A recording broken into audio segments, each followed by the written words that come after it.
Hello po Master Jet, baka po maka-help kayo. Nag-try ako buyout ng GFAL.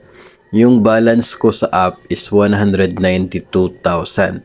Ngayon na-post na yung payment ko pero nakalagay 143,000 daw binayad ko.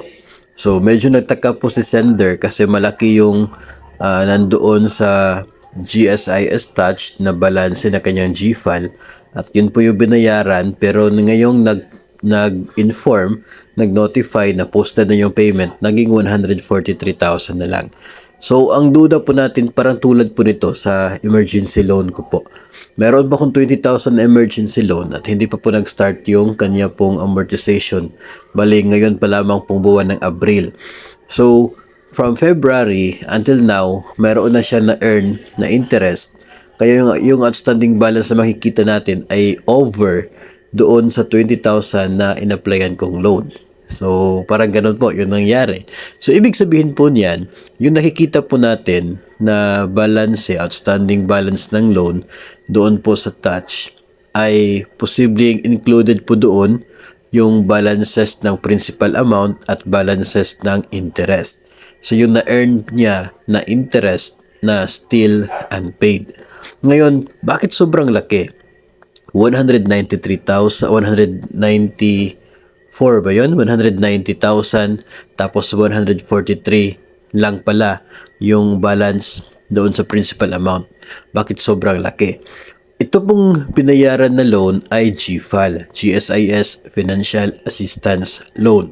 Ito po ay maximum of 500,000 and matagal na po na nag-offer ang GSIS nito. So I would assume na noong panahon ng pandemic, noong nagkaroon ng loan moratorium sa GSIS, ay existing na ang GFAL loan account. Kapag nangyari po yun, di ba, meron pong 6 months na moratorium sa GSIS noong 2020. Sa 6 months na yan ay wala po tayong deduction para sa sahod. Deduction sa sahod para sa loan. So wala po tayong payment. Yung nasa batas po ng Bayanihan 1 and Bayanihan 2 ay parang loan moratorium po siya in a way na dinidelay yung pagbayad doon sa principal amount and allowed yung pagkakaroon ng interest sa isang utang noong panahon ng yon. So, kung matatandaan ko nga po, yung Bayanihan 2 na effective, no, nag-implement sa GSIS November and December, yung interest na na-earn ng inyong loan for those 2 months ay dapat bayaran by December 31. So, yung principal amount na payment ay madidelay pero yung interest ay dapat pa rin pong bayaran.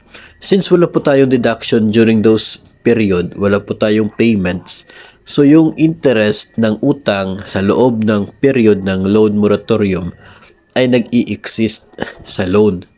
Okay? Nagiging part yan ng balances on interest.